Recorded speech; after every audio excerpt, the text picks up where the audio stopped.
From Hollywood, it's time now for Bob Bailey as Johnny Dollar. Mr. Dollar, this is Father Taggart. I'm calling you from Ossining. I'm one of the chaplains here at Sing Sing. Oh, yes, sir. What can I do for you, Father? Well, nothing for me, Mr. Dollar, but possibly for someone else. Michael Cairn, one of our inmates, asked me to contact you. Michael Cairn? Mm-hmm. You remember him? He wasn't sure you would. Old-time grifter and con man who got tied up with an insurance fraud a few years ago, blonde fella? Yes. Well, Michael wants to see you, Mr. Dollar. Could you possibly find the time to come up here? Oh, I don't know, Father. Is this something important? It is to Michael. Oh, well, look, I'll be in New York sometime next month. Maybe I'll get a chance to stop off. Well, couldn't you possibly make it sooner? What's the rush? He's going to be there quite a while, isn't he? Not very long, I'm afraid. Michael is dying. All right, Father, you can expect me.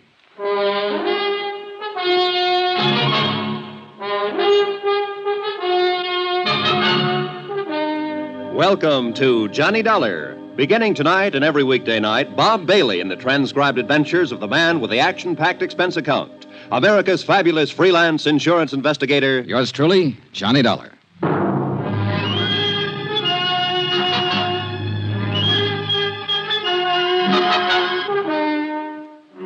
Expense account submitted by Special Investigator Johnny Dollar to the Allied Casualty and Insurance Company Limited, Markham Building, Hartford, Connecticut.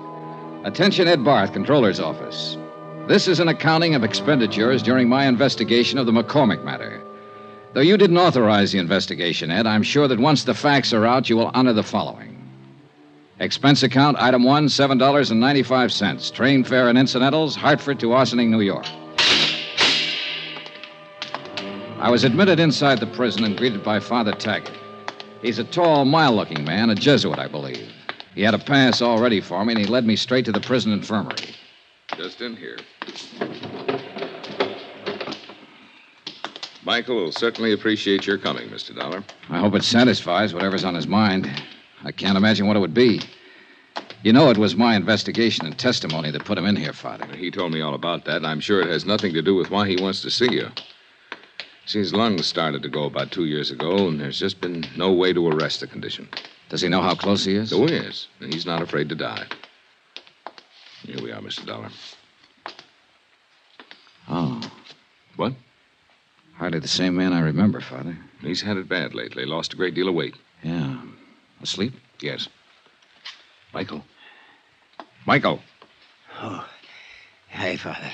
I brought someone to see you. What'd he say? Hiya, Mike. Oh, thanks for coming. Thanks, Johnny. Thank Father Taggart here. He's an all right guy, Johnny. He's just like you. I always said you were the best insurance cop. Here, what's all this? I'm kicking out, Johnny. Didn't you tell him, Father? He told me, Mike. Guess I didn't live right. I'll be back in a little while. Thanks, Father. You take it easy, Mike. A lousy place to die, prison. But I ain't got my choice, thanks to you. Well, it's just that you picked to do a couple of things that the law and some insurance companies didn't agree with, Mike. I don't hold none of that against you. The guy does what he does. I don't know how to tell you this. Maybe I better get the doctor. You shouldn't be talking so much. No, wait. Johnny, look, you know I'm no crybaby. When the doctor gave me the news, I got to thinking. I ain't scared to blow out, you understand? I know, Mike, I know. It's just that I had a wife once, a long time ago when I started out. Oh? Yeah, then I just kind of drifted out of her picture one day. Ain't got a cough drop, baby. Yeah, I guess it wouldn't cure what I got. Anyhow, I got to do something for her before I... Well, Johnny, I lay here and I get myself an idea. Yeah, Mike? Johnny, if there was some real easy money lying around, would you pick it up for me? Depends on how clean it is, Mike, and where it's lying. Sure. Well, it's clean, all right. You can find that out for yourself. All right. Now listen. Till they moved me down here in the infirmary, I roomed upstairs with Jojo Penny. You know him? No, don't believe I do. A car thief from the Hay States. He got his sabbatical 3 weeks ago. Paroled. Uh-huh. Well, I've been in the camp with a lot of guys, but Jojo Penny takes the cake. He's got a little old 5-year trick to put in. This Jojo, he does it like a vacation. You know, a real picnic. Every time he gets a chance out in the yard, he's taking sun. So he don't get the color, see? Yeah. Yeah. When they push him in with me, I notice this. And I get to going over it in my head. Yeah. Why does a guy whistle in a cell block, Johnny? Why is he treating it like a rest home? Short term. He's got something outside waiting. That's it, baby. He's got something waiting for him outside. Something that he knows will keep safe. Money. Thought you said this was legitimate, Mike. It is. Now, wait. I didn't ask Jojo anything about this. No, I figured it out myself. Then a couple of times I hear him yelling in his sleep. McCormack, he yells. McCormack. Huh? Makes sense now, Johnny? Not yet. The big heist, Johnny, the big heist. A few years ago, a rich guy named McCormack out on Long Island or someplace like that gets turned over for $100,000 worth of jewelry. You remember? Vaguely. Yeah, well, I'm thinking that Jojo Penny was in on it somewhere. Else why would he be singing and whistling and chilling himself around this flytrap for 5 years? Else why would he be talking about that when he's sleeping? McCormack. Yeah. Maybe you've got something, Mike. I know I got something, Johnny. And you got something, too. Oh, no, Mike, take it easy. Oh, I'm all right. Don't you see? The insurance company must have a reward out. They always do. A reward. Yeah, but Mike, look. I tell you, Jojo is the Ginzo that done the job. Or he knows who did it. So, you look into it. Work on it. Maybe turn up the stuff and get the reward. Good clean coin. Yeah. Yeah. Send half of it to my old lady, will you? You keep the rest yourself. What you say? Huh? Will you?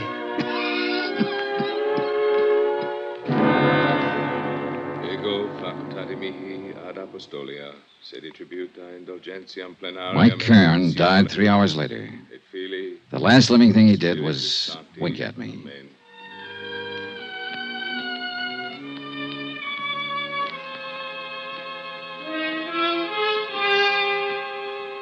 Expense account item 2, $14.20. Train fare and incidentals, Ossining to New York. I arrived at 2:15, dropped my bag off at the New Weston, and went over to the Metropolitan Police Station to find out what I could about the McCormack matter. It was all pretty much as old Mike had told me. A Julian McCormack, living on Long Island, had suffered a $100,000 jewelry burglary in 1951. 12 suspects had been arrested and released. The case was marked open and unsolved. Allied Casualty had been the insurance company involved. This is the adjustment office. Frank Porter speaking. My name's Johnny Dollar, Mr. Porter. I'm an investigator. Oh, I think I've heard of you, Mr. Dollar. Yeah? Wonder if you could give me a little information about a claim your company handled in 1951. A man named Julian McCormack out on Long Island. Gee whiz, a long time ago. What about the McCormack claim? I might have some information on it. I don't know yet. It's a long chance.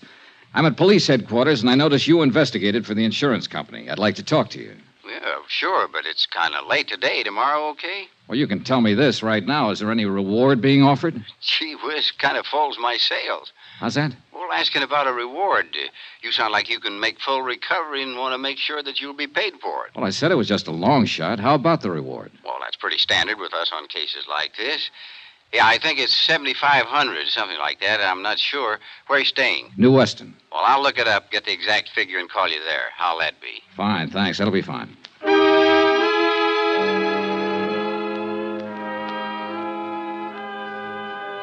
Before I left the police station, I turned out a mug on Jojo Penny.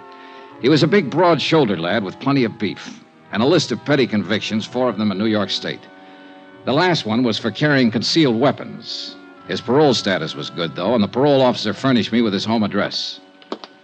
The Allen Hotel, rates day, week, or month, 115th Street.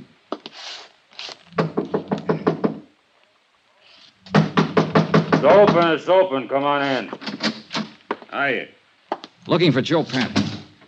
Yes, sir. That's me. My name's Johnny Dollar. Yeah? I just came down from Ossining. I saw a friend of yours up there, Joe. Who was that? Mike Cairn. How's Mike? Not so good. He died today. It's too bad. He was a nice old coot. Kind of liked him. Said if I ever saw you to say hello. Uh-huh. He didn't give you my address. No, I got it from the parole office. You some kind of cop? No, I work for an insurance company. Oh. Buy you a drink? Sure. Why not?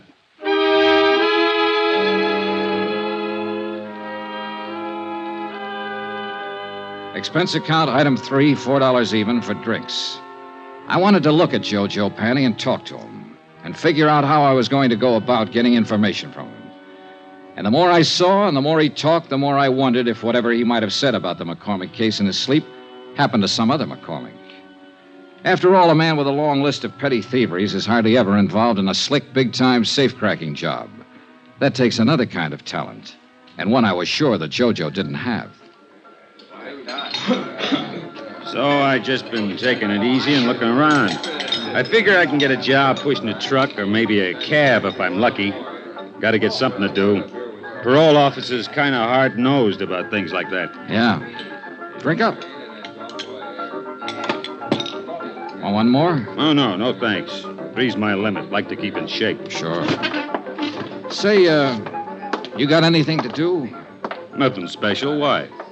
Thought I might go out to Long Island later on tonight to say hello to an old friend of mine. If you haven't got anything to do, come on along. You're okay, Bub. Sure, why not? This friend of yours, he's an ex-con, too?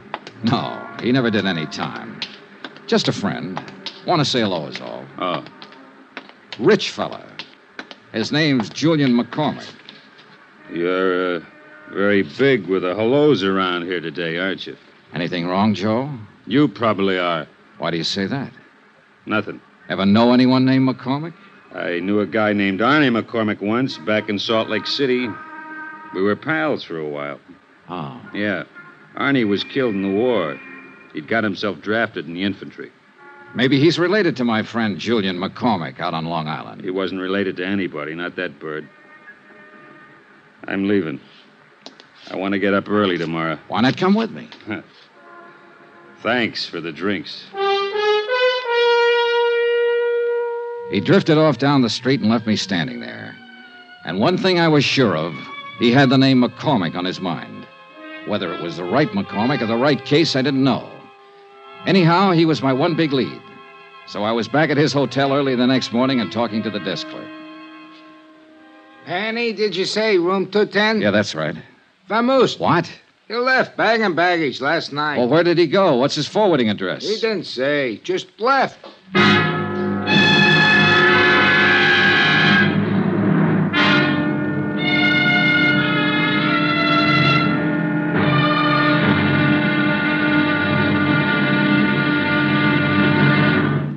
Now, here's our star, Bob Bailey, to tell you about tomorrow's episode. Thanks. Tomorrow, there's living proof that a pretty girl can be just as dangerous as a pretty girl. Join us, won't you? Yours truly, Johnny Dollar. From Hollywood, it's time now for Bob Bailey as... Johnny Dollar. It's Frank Porter, Allied Casualty. Yes, Mr. Porter. Oh, call me Frank, Johnny. You phoned yesterday about the McCormack matter. I got all the stuff about the case on my desk here, and we're still offering $7,500 reward. Thanks for confirming it, Frank. Sure. You got a tip or something? An old con named Mike Cairn gave me a tip about a guy named Jojo Panny. I'm working on it. Need any help? No, not yet. I might. Jojo pulled out of his hotel last night, bag and baggage. Oh, what are you going to do? I'm on my way to Long Island. Huh? I want to talk to McCormack himself. Oh.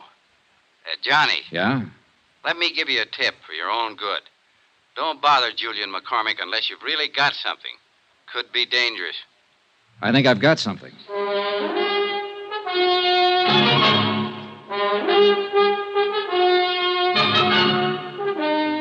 Tonight and every weekday night, Bob Bailey in the transcribed adventures of the man with the action-packed expense account. America's fabulous freelance insurance investigator. Yours truly, Johnny Dollar.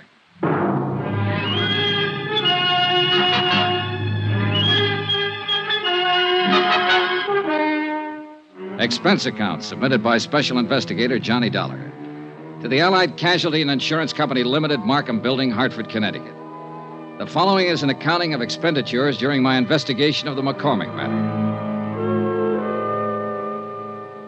Item 4, $10 deposit on the car I rented to drive out to Julian McCormack's home on Long Island. And judging by the looks of the place, a safe full of $100,000 worth of jewelry would feel right at home. It was a mansion, and the rugs on the floor were an inch thick.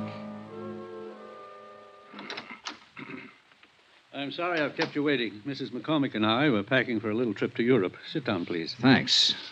Going to be gone long? Oh, we usually spend several months a year over there. We're a bit late this year. Our reservations are for next week. I envy you, Mr. McCormack. Dollar, the name? That's right. Forgive me, but I don't seem to recall having heard of you before. Oh, that's okay. We never met. I'm an insurance investigator. Oh, really? Am I being investigated or something? No, nothing like that.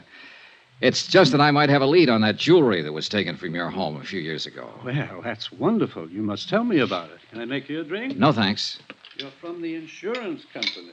Allied Casualty? No, I'm not. I'm an independent investigator. Well, why should anyone feel it necessary to call in a...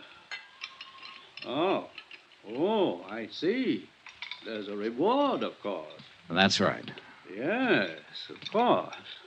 But now, tell me, how can I help you? Well, I'm just checking a few things, Mr. McCormack. I haven't even gone over it with the man who handled the case for Allied. Possibly I have run into something that'll help. I don't know. I'd like you to tell me what happened. My safe was opened and my jewelry taken. I mean, how it happened. Well, it was right in this very room. That's the wall safe there. Uh-huh. Mrs. McCormack and I had just returned from our honeymoon. 5 years ago it was. Yeah? All I know is that when I stepped into the library here that morning, the safe was open and everything was gone. Whoever did it was extremely clever and quiet, I must say. Was the safe cracked? No. It was just opened. Someone figured the combination or something like that. Well, who knew the combination at the time? Only myself, Mr. Dollar. You're sure of that? Why, of course. I see. I reported it to the police right away here on Long Island. Then some men from New York City were here, too. And your insurance company? I reported it to my insurance company immediately. They had a man on the scene as soon as the police, a Mr. Porter. Frank Porter? Yes. Do you know him? I've talked to him on the phone. I haven't met him. A very nice chap. He worked very hard trying to recover it. I'm sure he did. Did they have an adjuster? Yes. How much did you collect, if you don't mind? Not much. What do you mean? Well, it was unfortunate. By keeping that much jewelry in a small house safe, it seems I violated a clause in the contract. It should have been kept in a safety deposit box or some such. Consequently, the matter went into litigation. I'm afraid the court found me at fault. I collected only a part of the insured value, $20,000. So, you can see I'd certainly welcome a recovery. Sure. The jewelry was in the family a good many years. I had given it to my wife, and well, a man hates to lose things he loves. Yes, I understand. Was Mrs. McCormack here the morning it happened? Oh, yeah? I'd like to talk to her. She's terribly busy, but if you think it's sufficiently important, I'll call her. No, never mind. I'm curious, Mr. Dollar. This case has been closed a long time. At least, no one's contacted me or asked me for any information about it for at least 4 years. What opened it? A man named Mike Cairn. Huh? Who's he?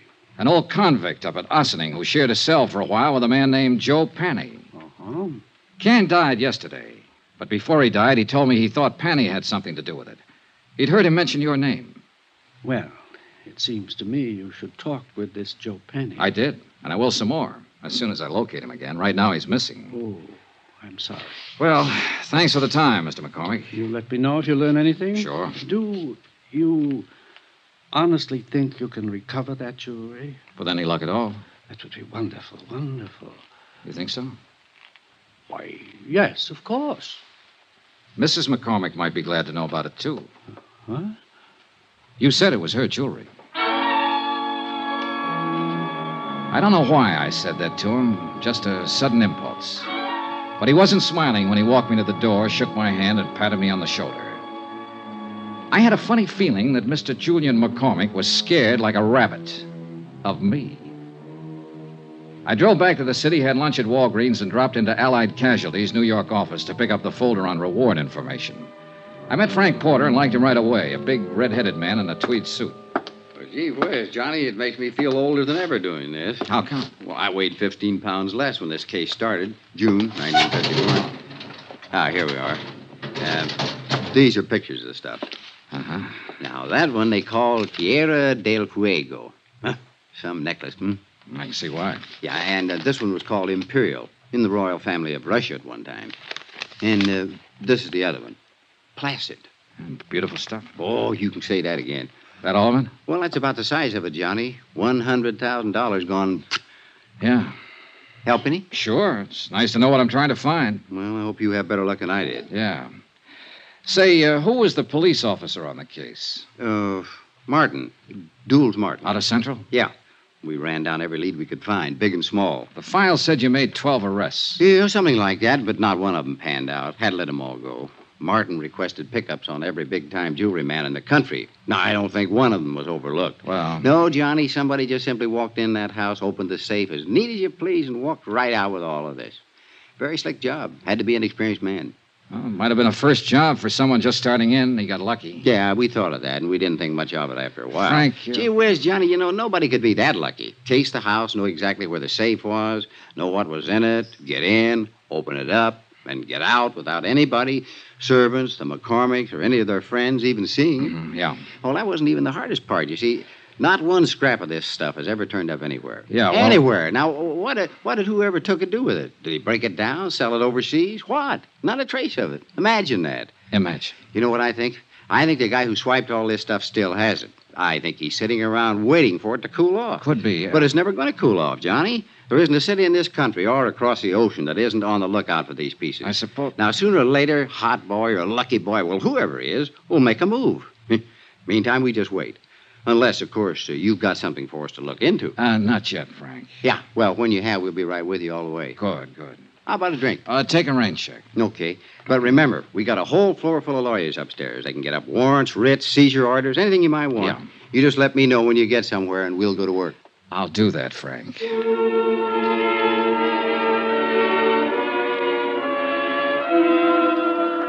I left Frank Porter and went back over to the parole office to see what had developed with Joe Panny. After all, if he didn't report in, he'd be in violation of his parole, be in real trouble. But nothing had developed. He hadn't put in a change of address, nothing. So I went back to my hotel and had some dinner. Then I shaved, changed my clothes. Expense account, item 5, $1.50 cab fare. I garaged my rented car, went back to Central Police Station, and pulled out the mug on Joe Panny once more, hoping to get a line on some friends or relatives of his where he might be staying. Up till then, things had been going pretty routine. Then a clerk from the parole offices stepped across the hall. Hi, Mr. Dollar. Hi. Thought it was you I saw in here. I wasn't sure. How's it going? Fine. Talk to your friend Jojo Panny yet? Not today. Why? Well, you seemed awful anxious to talk to him, is all. I am. Why don't you go see him? You playing games? I've been trying to find out where he is all day. And I already told you. You what? Sure, I gave it to you half an hour ago when you phoned. When who phoned?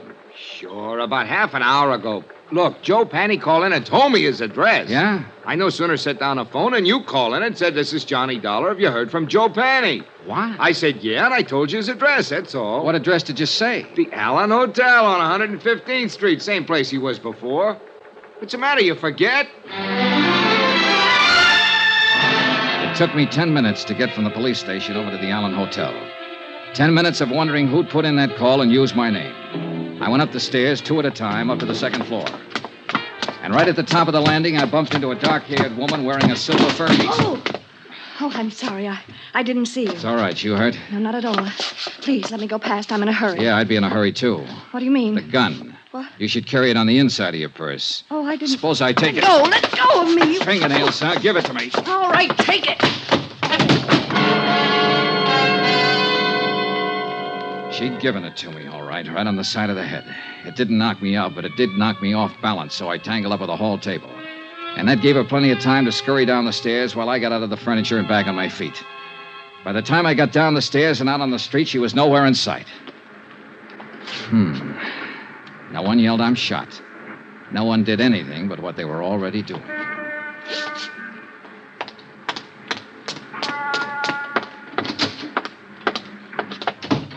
Hi. Where were you just now? You weren't here at the front desk. I was out back eating my dinner. Why?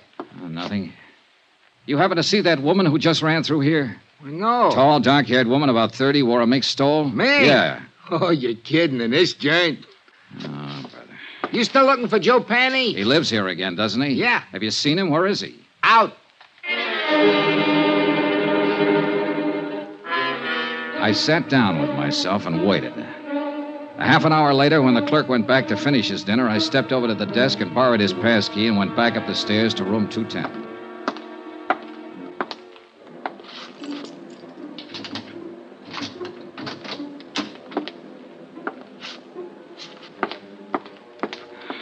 Well, I didn't need the passkey, and I didn't need to doubt the clerk.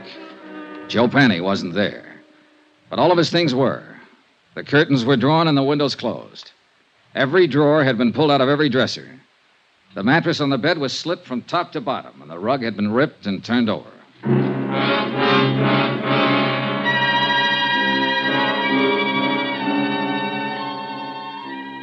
Expense account, item 6, $1, one drink. For me. I left Jojo's room, went to the nearest bar, sat down, and had a drink. A scared victim, a missing con, a dark-haired woman wearing a mink and a gun, and other things. Right then and there, I decided that Mike Cairns' tip had been pretty good at that.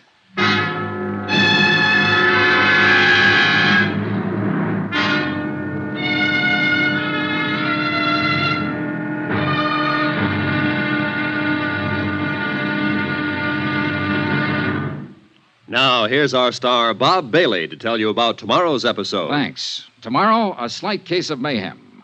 When the right guy turns up in the wrong place. Join us, won't you? Yours truly, Johnny Dollar. From Hollywood, it's time now for Bob Bailey as...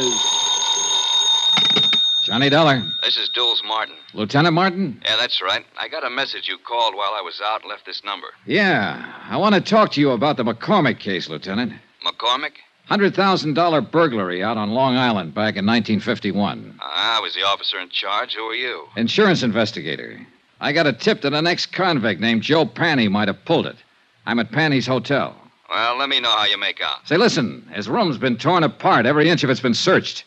And when I came here tonight, I got socked by a woman with a gun. Give me that address.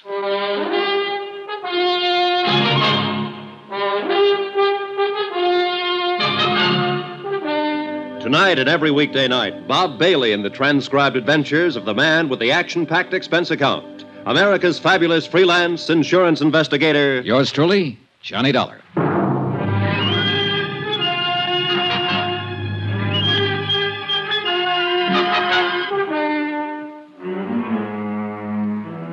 Expense account submitted by Special Investigator Johnny Dollar to the Allied Casualty and Insurance Company Limited, Markham Building, Hartford, Connecticut. The following is an accounting of expenditures during my investigation of the McCormack matter. Expense account, item 7, $2, two drinks. For myself and Lieutenant Dulles Martin, NYPD. A big, swarthy man who seemed to know what he was about. Martin looked over the damage done by the unknown ransacker of Joe Panny's room, questioned the clerk, who was unable to furnish any helpful information. Then, because Joe Panny was officially a parole violator, ordered a general pickup. We should be able to get our hands on him pretty soon, Dollar. I hope it's that easy, Lieutenant. Any reason why it shouldn't be fairly routine? No, just a feeling, I guess. I don't know. This whole matter's been flimsy. The tip was weak, but it seems to be paying off. Nothing fits, though. I don't quite get all this, Dollar. How'd you come in on this? Old Mike Cairn died up at Sing Sing 2 days ago. Before he went, he told me he believed Joe Panny might have pulled the McCormack burglary. It didn't seem likely then, Panny being a small-time auto thief and whatnot. But now it does, in view of what's been happening lately. Somebody sure wants something Panny might have, judging from that room. I never saw one taken apart better. An expert search job. Yeah. Hey, Lieutenant, when you picked Joe Panny up, I'd like to be in on it. He's my only lead in this case, and I want to talk to him again. And that's not asking too much. Now, Dollar, about this woman you saw. Pretty, about 30, dark hair, good dresser, wore a silver mink stole. The gun she socked me with was a little one, a 25 or maybe 32 automatic. Mm-hmm. You think she might have done the searching in Joe's room? What do you think? She was flustered and upset when I bumped into her, anxious to get away from the place. And, of course, the gun in her hand. Yeah. She sound familiar to you in this neighborhood? No. Could be anybody. Yeah. Well, that's about it, Lieutenant. Yeah? No, I got it. Oh, thanks. I suppose you talked to McCormack, got the full story of the burglary from him? Almost first thing, yeah. Well, I remember him when it first happened. Nice enough, but strange, I thought. This business about somebody phoning the parole office ahead of you to get Joe Panny's address, that stops me, though. That's hard to figure. You sure you're telling me everything? Sure, I'm sure. That part sounds crazy. Not if somebody knew I was looking for him, wanted to get him first. But who? How should I know? Well, we'll see what we will see. Can I drop you anywhere? No, thanks. I'll walk. You let me know when you pick him up. Sure.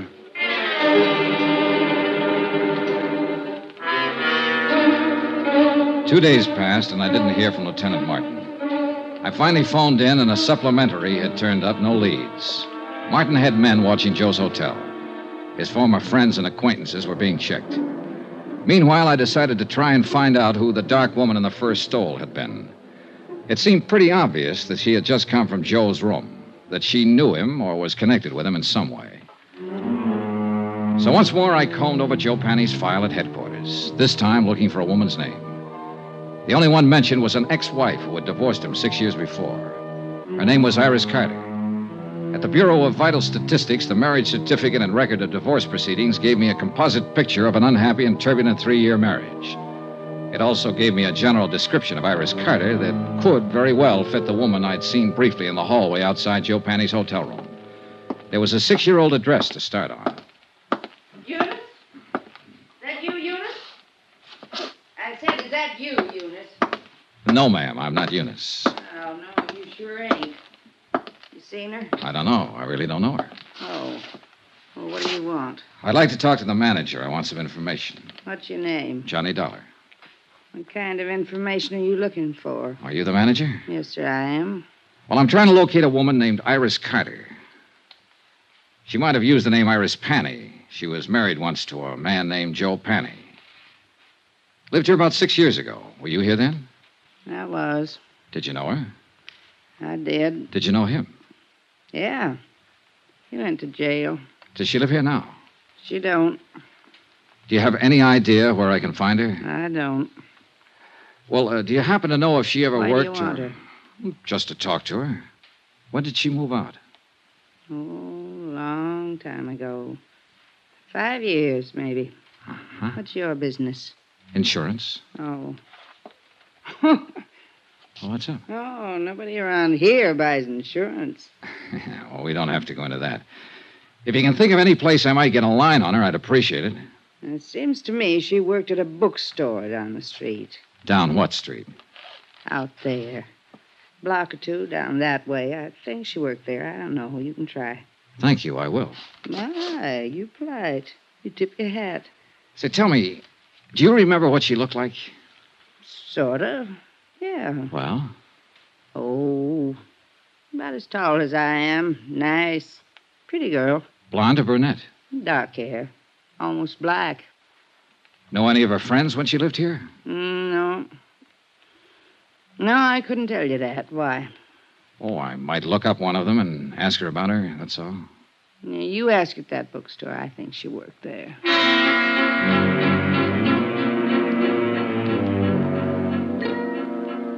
The bookstore Iris Carter Panny had worked in was as dismal as the neighborhood. The proprietor, a Mrs. Olds, yielded a little more helpful information than Iris Carter's former landlady. Yes, Iris had worked there for about 6 months. She'd quit almost 5 years before. No, she didn't know where to find her.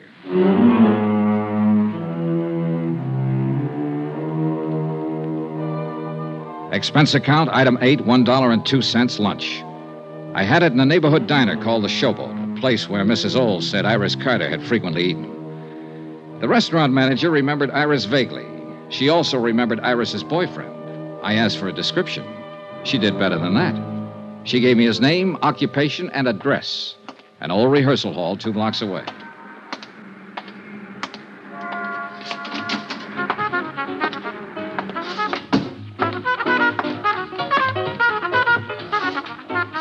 The 5-man combo working there was really putting it out. Yeah, and the minute I saw him, I knew the boy wearing the trumpet was the one I was looking for. Just good-looking and smooth enough to go with a girl Iris Carter sounded like. Smooth trumpet, too. Okay, guys. Take 5.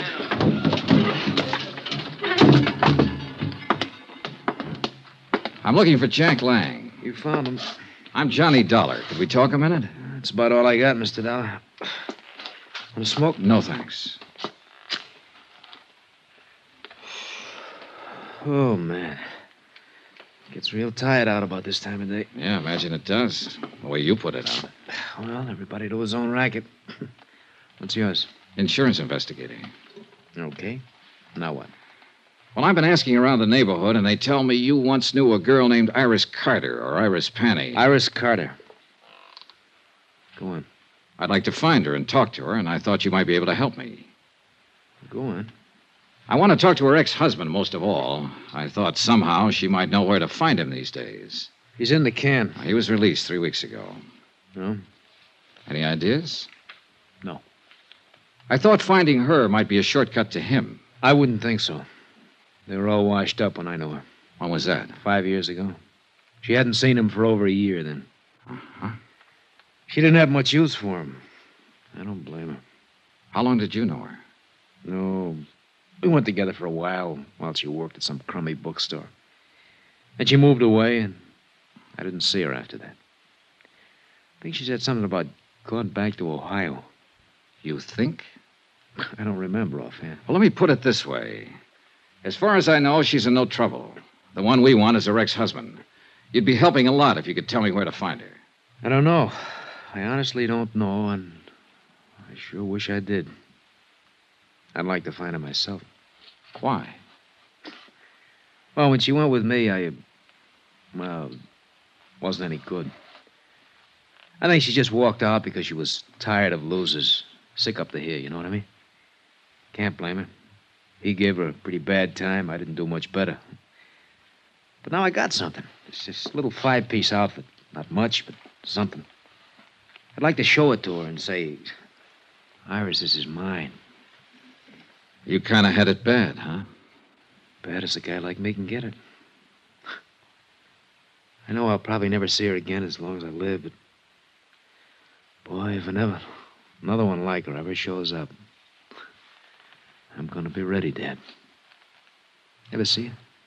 No, she must have been something. Here. Take a look. Nice, huh? Yeah. I take it back. What back? About seeing her. I've seen her. When? Where? 2 nights ago in the hallway outside Joe Panny's room. You sure? I'm sure. She hit me with a gun before she left. The picture he had flipped out of his wallet was old and well thumbed. It showed a sultry kind of face that could have been 20 or 30 or 40. A wide, frank, smiling, happy mouth. Not the kind of girl I would imagine could ever be married to a Joe Panny. But there was no doubt about it.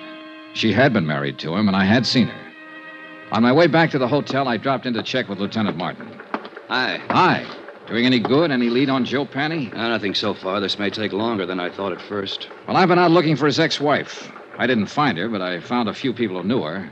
She was the one at his hotel the other night. Name's Iris Carter. You sure? Positive. I saw her picture. We better try to pick her up, too. I'll put it out right away. Fine. Well, I'll keep in touch. Oh, wait a minute. Don't go.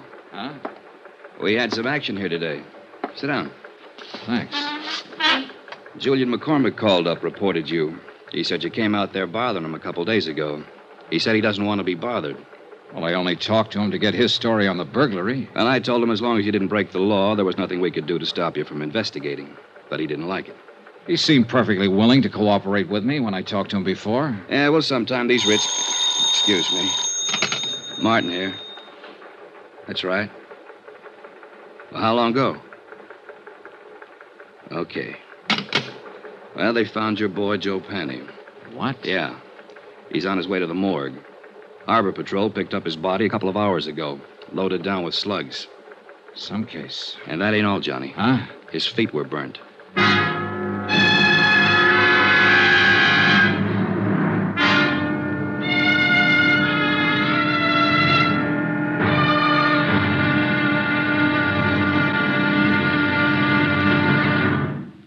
Now, here's our star, Bob Bailey, to tell you about tomorrow's episode. Thanks. Tomorrow, a phase of this case that ought to be called the Talking Corpse. For believe me, this one said plenty. Join us, won't you? Yours truly, Johnny Dollar. From Hollywood, it's time now for Bob Bailey as Johnny Dollar. Frank Porter at Allied Casualty. How's it going, kid? I don't know. You ever find Joe Penny? The Harbor Patrol found him floating around the harbor. He'd been shot and his feet were burnt. What? Gee whiz, torture. Well, what can I do to help? Find a girl who was once married to him? Joe Penny had a wife? Yeah, she wears a mink stole these days and carries a gun. She's tied up with it somewhere. Her name's Iris Carter. Iris Carter.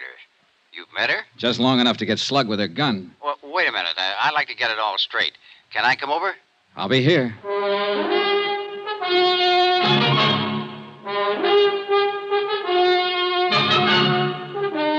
Tonight and every weekday night, Bob Bailey in the transcribed adventures of a man with the action-packed expense account. America's fabulous freelance insurance investigator. Yours truly, Johnny Dollar.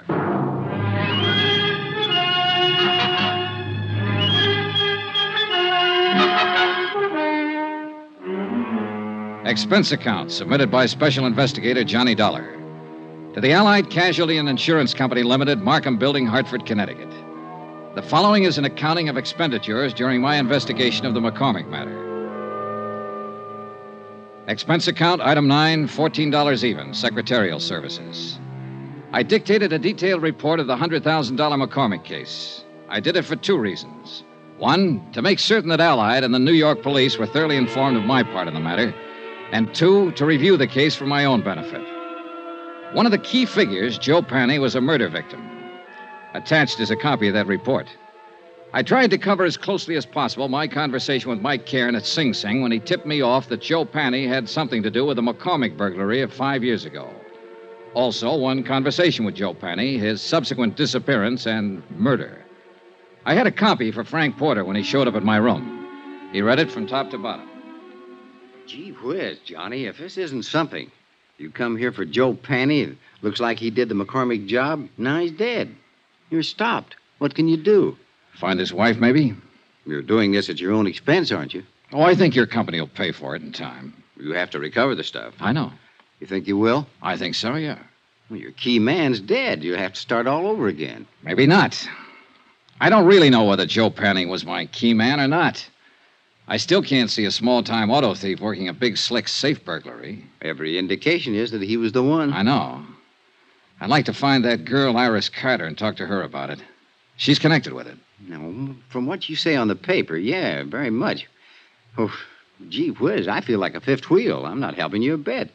You know, I handled this case for the company when it first broke. I worked with Lieutenant Martin for 6 months on it, and we didn't turn up a thing. You're on it 3 or 4 days, and you have all kinds of action. Well, I must have stepped in at the right time. Yeah. Johnny, Mm-hmm. somebody gunned Joe Penny down. Now, I know you like to work alone and do things your own way, but be careful if you stay on this. I get worried when somebody starts shooting. Oh, sure. I didn't get that, though. Why? If I keep on this, I wouldn't let it go now if my life depended on it. I'm going to find that woman, and I'm going to find the stuff. Sure. Well, gee whiz. Don't let anything happen to you. I won't. I talked some more with Frank Porter about the case. He repeated his offer in the name of Allied Casualty to help if he could. I told him I'd take it up on it if anything came up at all. He left. I was at Central Police Station 10 minutes later. And 5 minutes after that, Lieutenant Dools Martin was calling for the medical examiner's report on Joe Penny's death. A uniformed man brought it in.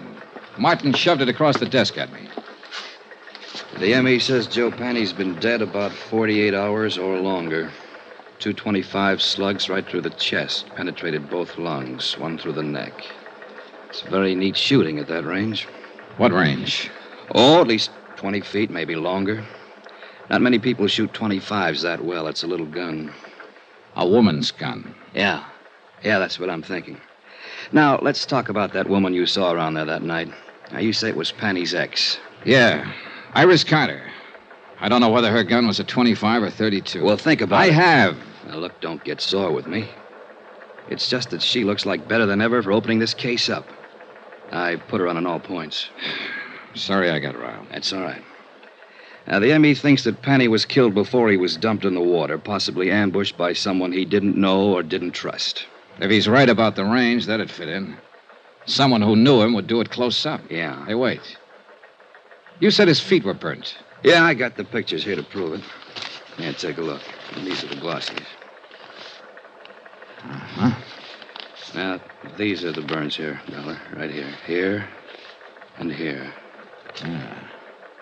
Then he wasn't ambushed exactly. Look, I don't know what he was. But this is the crazy part. He was already dead when this happened. No rope marks on his legs or wrists. You don't sit still for burning, no matter how tough you are. It's fascinating, huh? Someone shot him down, then tried to make it look like he was tortured for information first. Cover up. He's supposed to look like he knew something or had something. And maybe he didn't know or have anything at all. Oh, how do you feel? Lousy. If the burning was cover up, then maybe the big search of his room was cover up, too, to throw us off. To throw you off. Not me. I wasn't in on it then. Yeah. Well, one thing that's genuine. What's that? The corpse.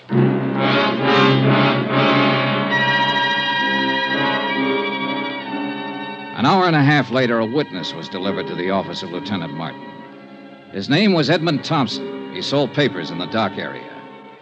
Both Martin and I looked at him twice, and I could tell both of us were doubting the credulity of anything he might have to say. Hi. Hi. My name's Martin. This is Mr. Dollar. Yes, sir. Glad to know you both. Would you mind telling us everything you saw the other night?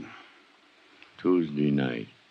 Yeah, it was Tuesday. Sure, why not? I saw this guy dumped in the water. We understand that. Can you tell us the circumstances? It's against the will of God. Yes, it certainly is. Against the laws of nature, too. What did you see, Mr. Thompson? I prayed for them both. You tried, Dollar? When did you pray? Right after I saw it. Yes, sir. On the street, huh? No.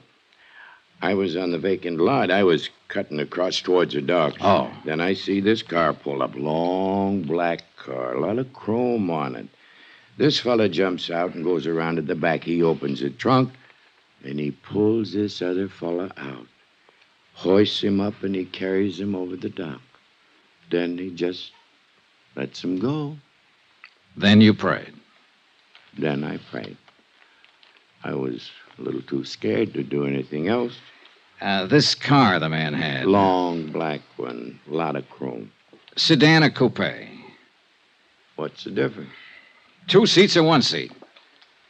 1 seat. Happen to get the license number? All right. Let that go. How about the man? Can you describe him? He stood there and looked down at the water and started himself a cigarette. Well, what kind of a face did he have? Dark, light, a mustache, what? A devil's face. Oh, swell. Now, what does that mean? A devil? Mr. Thompson, do you understand that we want to apprehend this man, that he's responsible for one man's death, and that he might harm someone else? I'll pray for him. Pray for them all. Well, how was he dressed? Didn't notice. Hat? Don't know. Coat? Don't know. But he had a long black coupe. Do you know the make? Nope. Would you know him if you saw him again? Nope. Look, when you saw him dump a body into the water, why didn't you notify the police? Why should I? It's police business. Let them take care of their business. I'll take care of mine. Any of you fellas got a cigarette on you? I left Lieutenant Martin brooding over his witness and went out for a bite of dinner. When I called him later, he hadn't learned anything more, so I decided to call it a night and went back to my hotel. I found a note waiting for me from Jack Lang, the band leader friend of Iris Carter. Said he'd got a tip. She'd worked at one time at the Elmar Theater in the Bronx. If I learned anything, please let him know. He was still in love with her. Elmar Theater. I decided my night was far from over.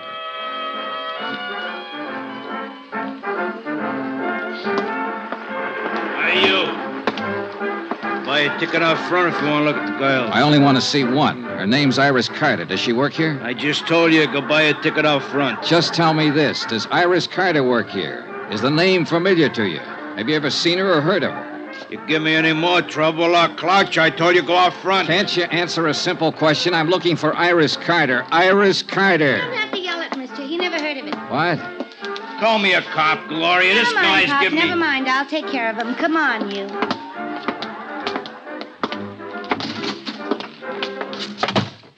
Iris Carter, is that what you said? Yeah.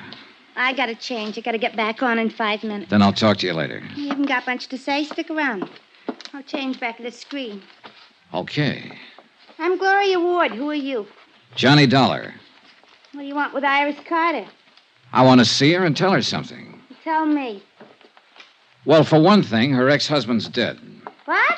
Oh, better watch that screen. Oh. Say that again. Joe Panny, her ex-husband's dead. No kidding. That no good bum is really dead. Yeah. Where can I find her? She don't work here no more. Hasn't worked here in 4 or 5 years. She quit. Well, where is she? You took over from the old man out there when you heard me mention her name.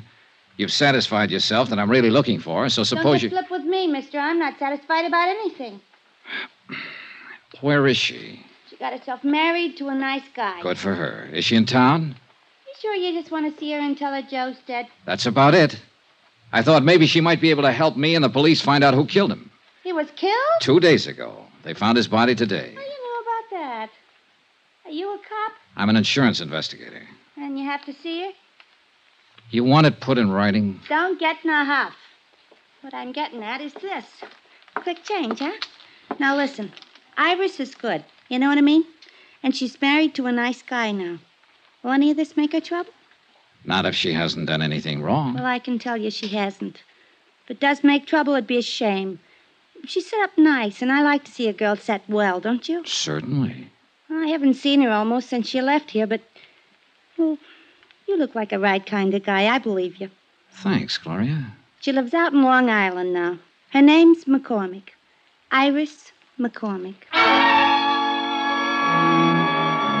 By the time I said goodbye to Gloria and walked out the stage door and got out into the alley, I thought I had most of it figured. The ex-wife of an ex-con married a wealthy Long Islander named McCormack. When the honeymoon was over, the safe was robbed. Walking out that alley, I was wondering whether to phone the police or Allied Casualty first.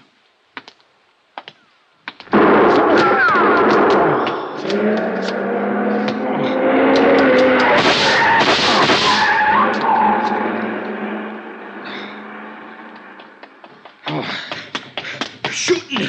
You've been hit. Oh, it isn't bad. Did you see him? I didn't see nobody. The car. See the car, the one that just gunned out. Oh, the car. We had a long black coupe, a lot of chrome. A fella didn't have his lights on. Hey, that's against the law. Hey, you need help, mister. No, I'm all right.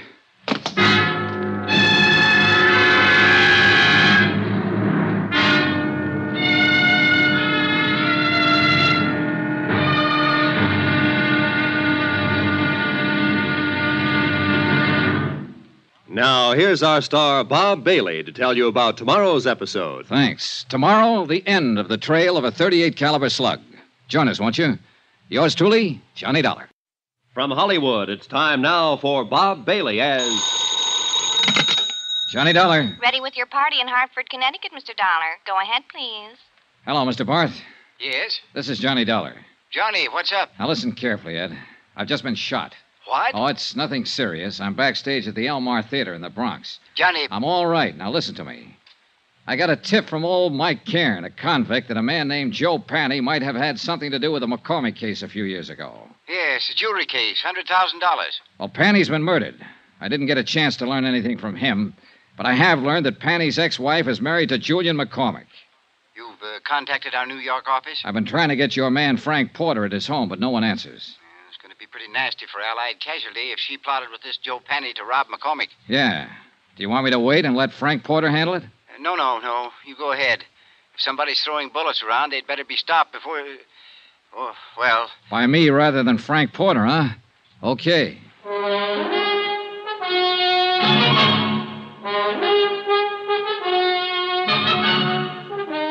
Tonight and every weekday night, Bob Bailey in the transcribed adventures of the man with the action-packed expense account, America's fabulous freelance insurance investigator... Yours truly, Johnny Dollar.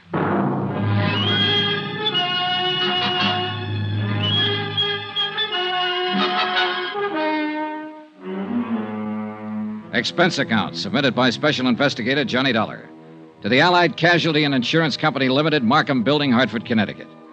The following is an accounting of expenditures incurred during my investigation of the McCormack matter. Item 11, $7.50, one bottle of scotch, which I sent the stage doorman out to get while I was calling Ed Barth at Allied Insurance. Apparently, everybody in the neighborhood thought the exchange of shots between me and somebody in a long black coupe were backfires. It was the doorman who dragged me back in the theater. You got yourself a boy now, mister. Ah, it's just a graze. I sure don't get you. Calling insurance people are not police. Somebody fires a gun at you, call the cops. Have another drink. That's the way it's easy. Hey, where you going? You should see a doctor. Later.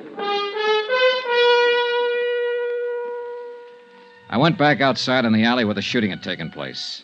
10 minutes of looking around, and I dug a pair of .38 slugs out of a telephone post.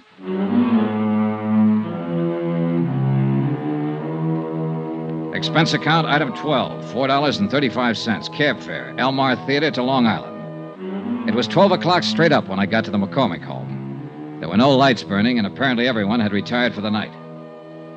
I checked the garage first. A 55 Cadillac convertible and a 4-year-old Jag. No warm motors, no black coupes. I went to the house.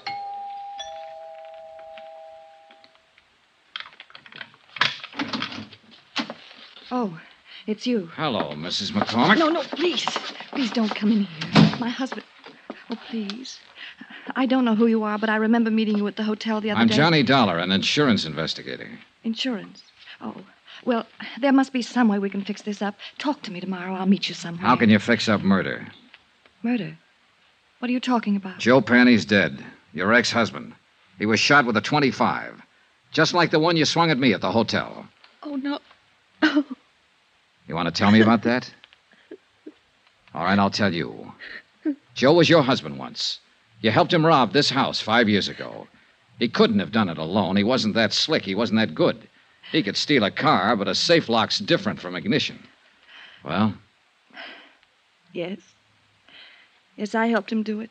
He made me. He promised me if I helped him, I'd never hear from him again. I opened the safe for him. But you were down to see him at his hotel the other night. You searched his room. Searched his room? Yeah. Well, I don't know anything about that. He called me, said he wanted money. I didn't know where he'd been for these last few years. Up the river. Oh, well, he wanted money. Only he wasn't there when I went there. And I was. Yes. And the gun? I went down there to kill him. But I didn't see him. Not then. Later somewhere. I haven't seen him at all, I tell you. Just talked to him on the phone. I don't suppose it'd make any difference if I told you I had a good reason. If I told you I love my husband very much. Not likely, in view of the fact you helped your ex-husband rob him of $100,000 worth of jewelry 5 years ago. Oh, I can explain that. Joe came around when we got back from our honeymoon.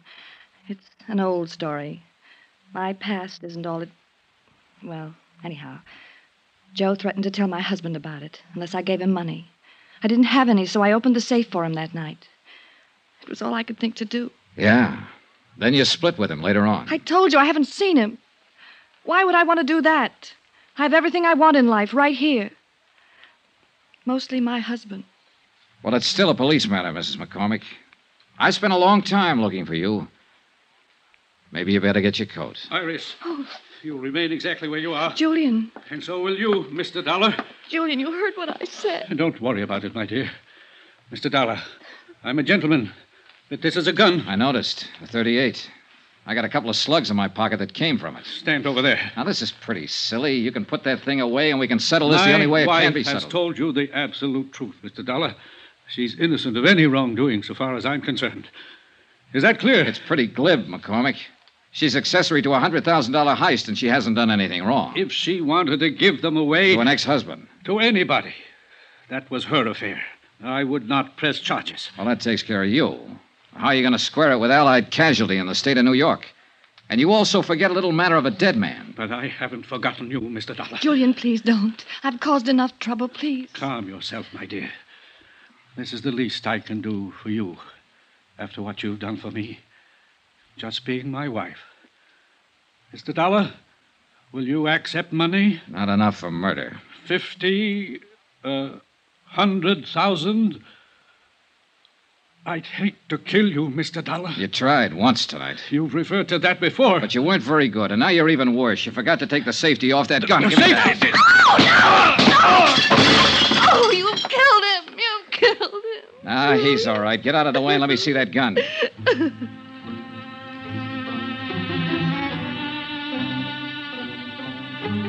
I wasn't interested in either one of them for the moment. I was looking at the .38 I'd taken from Julian McCormack. There was a smear of cosmoline still inside the barrel. I sniffed it, checked it, found all chambers loaded. It was a brand new weapon, and it had never been fired.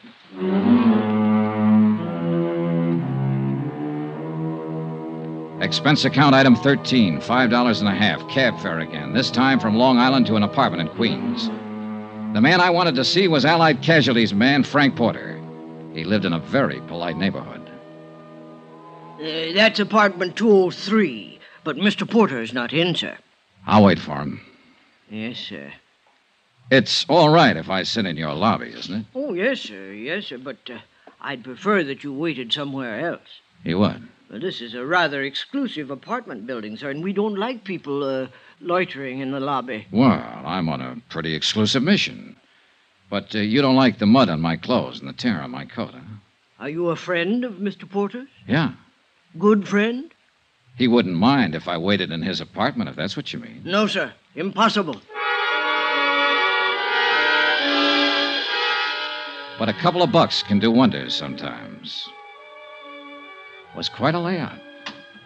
Books, pictures, furniture, and whatnots that make living at home pretty agreeable.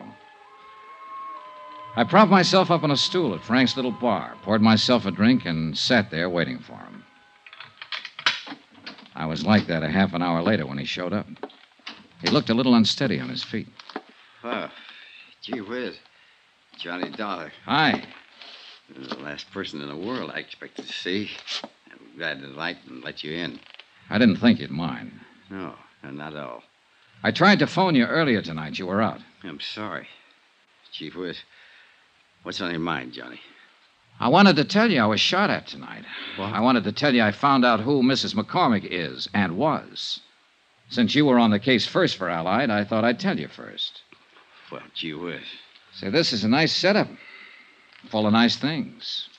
Yeah? I've been in places like this before, Frank. They usually start at $300 or better a month. Good maid service, phone service. All those things cost money. A lot of money. Don't they, Frank? Gee whiz. When'd you tumble to it, Johnny? A little while ago, when I was out on Long Island, Julian McCormack made me a proposition. He finally offered me $100,000. A lot of money. He sounded like he'd had experience making propositions. I should have tumbled to it a couple of days ago when you phoned the parole office after I left you. You used my name when you asked for Joe Panny's address. Yeah. I wondered if your tip was on the right track. I didn't figure Joe Panny was eligible for parole so quick. I had to get to him before you did. He wasn't the kind to keep his mouth shut. You shut it for him, didn't you, Frank? Mind if I sit down, Johnny? Now, go ahead. They'll be strapping you down one of these days. Gee whiz. No $150 a week investigating claims by nice places like this. It was one of those lucky things, Johnny. When I was called to Long Island to investigate that heist 5 years ago, I met McCormack's wife. Happened to recognize her as Joe Panny's ex. And you knew McCormack was in love with his wife enough to pay you to keep quiet. I gave him service for his money. The cops would have broken that case in 24 hours, but I covered up all the tracks I could find. And I made it real safe by seeing Joe sent up the river. How? Just tipped off the cops to some of his hot car deals, and they picked him up. He happened to be carrying a gun, so he got to works. Then you just sat around drawing blackmail from McCormack. Gee whiz. Don't look at me like that, Johnny. Every guy has his price. How about you? That's the second offer I've had tonight. It's a good one. Joe Panny was a dumb guy. He picked up that jewelry and went right downtown and plunked it in a safe deposit box. It's been sitting there all the time he was up the river. Still worth... Sorry, Frank. You sure? I'm sure. Gee whiz. Gee whiz, Johnny, you are a good dick. You don't buy off. I just wanted to see, I guess. Sure, Frank. Well, Do we go in quietly? You'd be surprised, Johnny, how quiet. You better dial for an ambulance if you want me to go to the trial. What? You were good in that alley back of the theater tonight, Johnny, when I tried to knock you off. I followed you all night looking for my chance. You nicked me twice. Dial the doc. Quick. Gee whiz, it hurts. He died right there, without saying another word.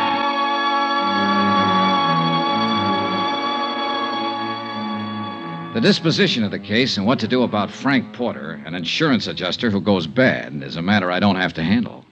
And I'm glad.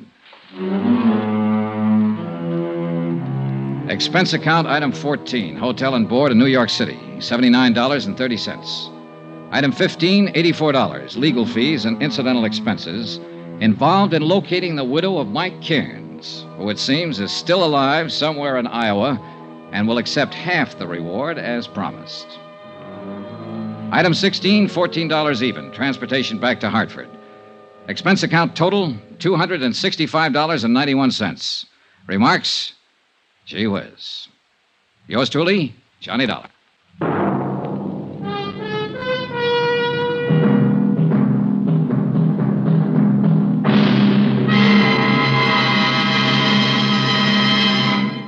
Now, here's our star, Bob Bailey, to tell you about next week's story. Thanks. Next week, the story of a ship, the Molly K. Destination, Davy Jones' locker. Join us, won't you? Yours truly, Johnny Dollar. Yours truly, Johnny Dollar, is transcribed in Hollywood. Written by John Dawson, the entire production is under the direction of Jack Johnstone. Heard in this week's cast were Mary Jane Croft, Virginia Gregg, Marvin Miller, Forrest Lewis, Frank Gerstle, Herb Butterfield, Herb Ellis, Tony Barrett, Ken Christie, Jack Crucian, and Junius Matthews. Be sure to join us on Monday night, same time and station, for another exciting story of yours truly, Johnny Dollar. Roy Rowan speaking.